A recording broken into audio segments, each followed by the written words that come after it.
Assalamualaikum warahmatullahi wabarakatuh. Halo anak-anak hebat semua, apa kabar?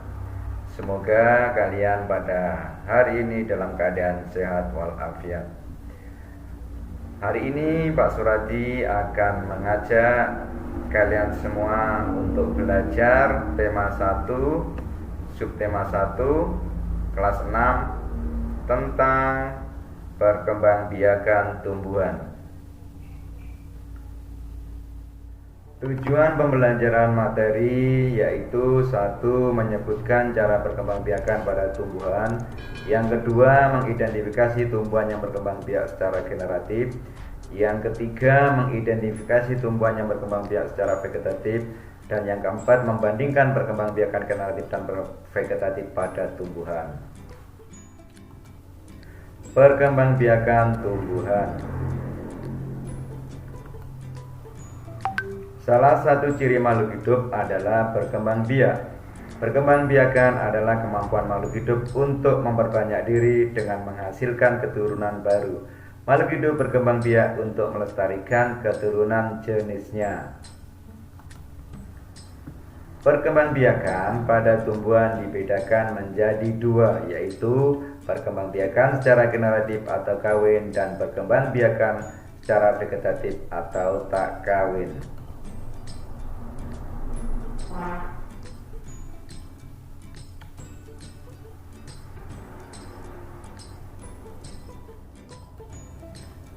Perkembangbiakan secara generatif.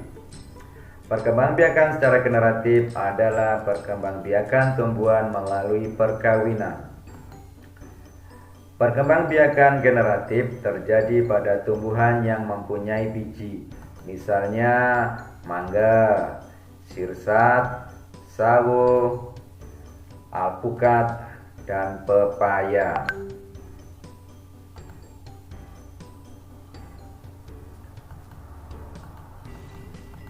Alat perkembangbiakan generatif atau secara kawin pada tumbuhan adalah bunga.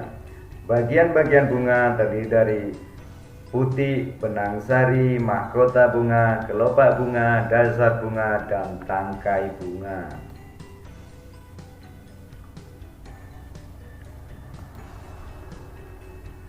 Bagian tersebut adalah ini putik, benang sari, yang pink ini adalah mahkota bunga, kemudian ini adalah kelopak bunga, dasar bunga, dan ini adalah tangkai bunga.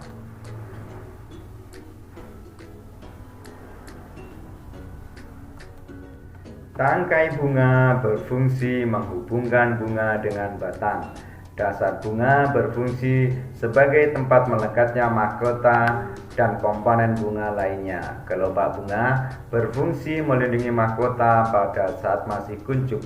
Mahkota bunga berfungsi menarik perhatian serangga agar hinggap sehingga membantu penyerbukan. Putik berfungsi sebagai alat kelamin betina dan benang sari berfungsi sebagai alat kelamin jantan.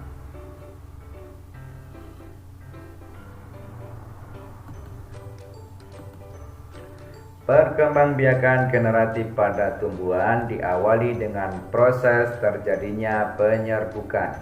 Penyerbukan adalah peristiwa jatuhnya benang sari pada kepala putik. Penyerbukan diikuti dengan pembuahan. Proses pembuahan merupakan perkembangan bakal buah menjadi buah dan biji.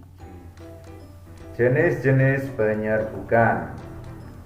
1. Penyerbukan sendiri terjadi jika serbuk sari jatuh ke kepala putik bunga itu sendiri.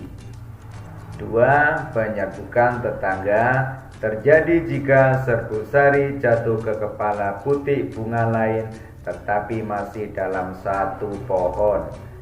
Yang ketiga, penyerbukan silang terjadi jika serbuk sari jatuh ke kepala putik bunga yang lain yang berbeda pohon tetapi masih satu jenis.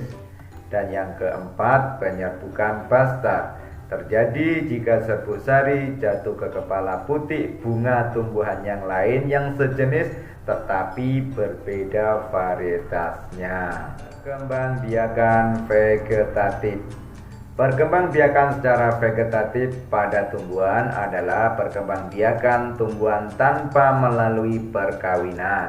Perkembangbiakan secara vegetatif dibedakan menjadi dua, yaitu vegetatif alami dan vegetatif buatan.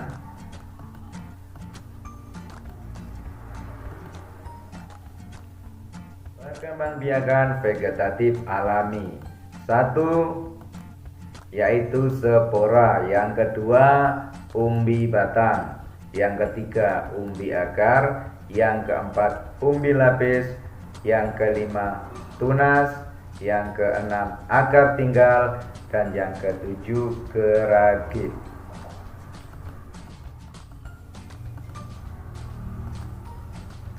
Spora adalah inti sel yang berubah fungsi menjadi alat perkembangbiakan. Spora terletak di dalam kotak spora yang disebut dengan sporangium. Pada saat sporangium pecah, spora keluar, dan jika jatuh di tempat yang cocok, maka spora akan tumbuh menjadi tumbuhan baru. Tumbuhan yang berkembang biak secara spora, contohnya adalah tumbuhan paku. Yang kedua lumut, yang ketiga adalah jamur. Umbi batang. Umbi batang adalah bagian batang yang tumbuh di dalam tanah dan berfungsi untuk menyimpan cadangan makanan. Tumbuhan yang berkembang biak dengan umbi batang contohnya kentang, talas, yang ketiga gadung, yang keempat gembili, dan yang kelima ketela rambat.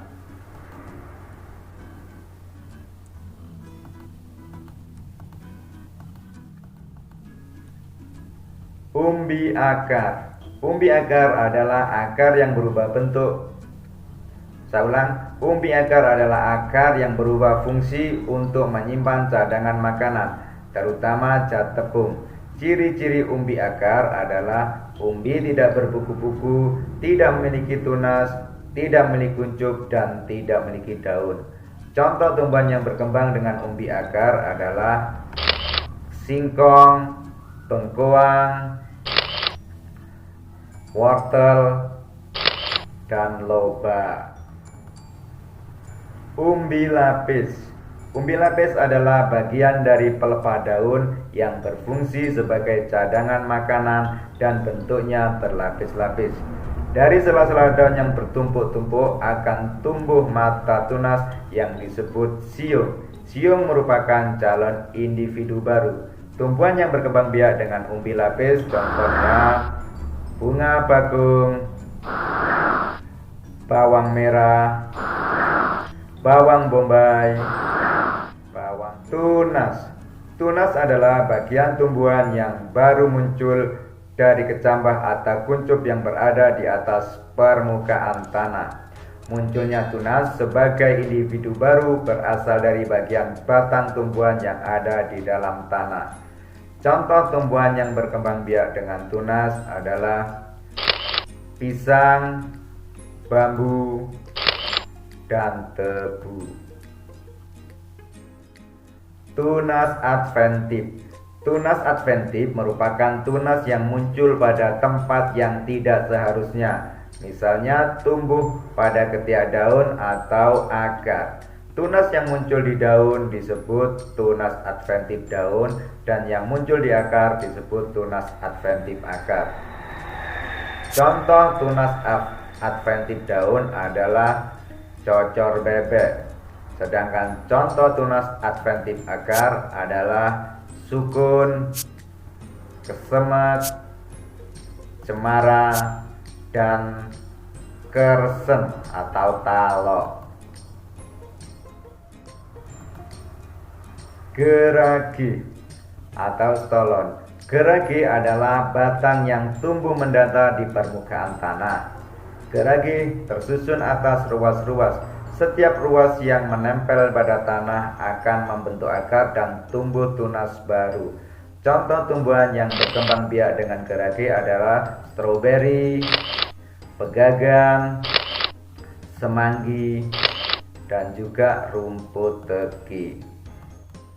Selanjutnya, akar tinggal atau rizoma. Akar tinggal adalah batang yang seluruhnya berada dan tumbuh mendatar di dalam tanah. Batang tersebut berruas-ruas dan setiap ruas akan tumbuh akar. Tunas tumbuhan baru tumbuh dari ketiak sisik setiap ruas akar tinggal. Contoh tumbuhan yang berkembang biak dengan akar tinggal yaitu kunyit, temulawak, jahe, lengkuas, dan kencur. Yang kedua adalah perkembangbiakan vegetatif buatan. 1 stek, 2 cangkok, 3 runduk, keempat sambung pucuk atau enten, dan yang kelima adalah okulasi atau tempel. Stek adalah memperbanyak tumbuhan dengan menancapkan atau menanam potongan atau bagian tumbuhan induknya. Bagian tumbuhan yang dapat ditanam dapat berupa batang, tangkai, atau daun. Contoh tumbuhan yang dapat dikembangbiakan dengan stek batang yaitu ketela pohon, tebu, mawar, melati, dan kangkung. Mencangkok adalah membuat cabang batang tanaman menjadi berakar sewaktu masih tersambung dengan tanaman induknya. Setelah berakar, batang tersebut dapat ditanam menjadi tumbuhan baru dengan sifat persis seperti induknya. Jenis tumbuhan yang dapat dicangkok adalah tumbuhan berkayu, yaitu tumbuhan yang mempunyai kambium. Contohnya adalah mangga, jambu, jeruk. Merunduk adalah memperbanyak tumbuhan dengan cara merundukkan batang atau cabang ke tanah dan kemudian ditimbun sehingga tumbuh akar. Merunduk dapat dilakukan pada tumbuhan yang batangnya lentur. Contohnya arbai, stroberi, alamanda, anyelir, apel, anggur, dan melati. Cara merundukkan tanaman. Pada batang yang lentur kita lenturkan ke dalam tanah. Pada tanah kemudian kita timbun, ya, batangnya kita timbun. Setelah kira-kira batang tersebut sudah mulai tumbuh akar, maka batang tersebut bisa dipotong dan akan menjadi tumbuhan baru yang sama dengan induknya. Sambung pucuk atau enten. Menyambung atau enten adalah menggabungkan batang bawah dan batang atas dua tanaman yang sejenis. Tujuannya adalah menggabungkan sifat-sifat unggul dari dua tanaman sehingga diperoleh satu tanaman yang memiliki sifat-sifat yang unggul. Contoh, mangga pertama berakar kuat tetapi buahnya asam, disambung dengan tanaman mangga yang kedua berakar lemah tetapi buahnya sangat manis. Digabungkan, disambung sehingga diperoleh pohon mangga yang berakar kuat dan berbuah manis. Ini adalah cara menyambung pucuk atau enten. Menempel atau okulasi. Okulasi adalah menggabungkan mata tunas satu tumbuhan pada batang tumbuhan yang lain. Pada dasarnya, tujuan okulasi atau menempel sama dengan tujuan mengenten atau menyambung, yaitu menggabungkan sifat-sifat unggul dari dua tanaman sehingga diperoleh satu tanaman yang memiliki gabungan. Contohnya begini, ya. Batang yang satu disayat, kemudian dicarikan mata tunas dari tanaman lain yang mempunyai sifat unggul, kemudian ditempelkan dan diikat dengan plastik atau tali. Setelah itu, ini yang telah diikat tadi disungkup dengan plastik atau apa untuk mengurangi penguapan dan juga untuk ada serangan dari serangga lain, sehingga timbul nanti sampai keluar mata tunas, dan ini adalah nanti akan menghasilkan tumbuhan baru yang mempunyai sifat unggul. Demikian materi sampai untuk hari ini dari Pak Suradi. Kurang lebihnya mohon maaf. Akhir kata, wassalamualaikum warahmatullahi wabarakatuh.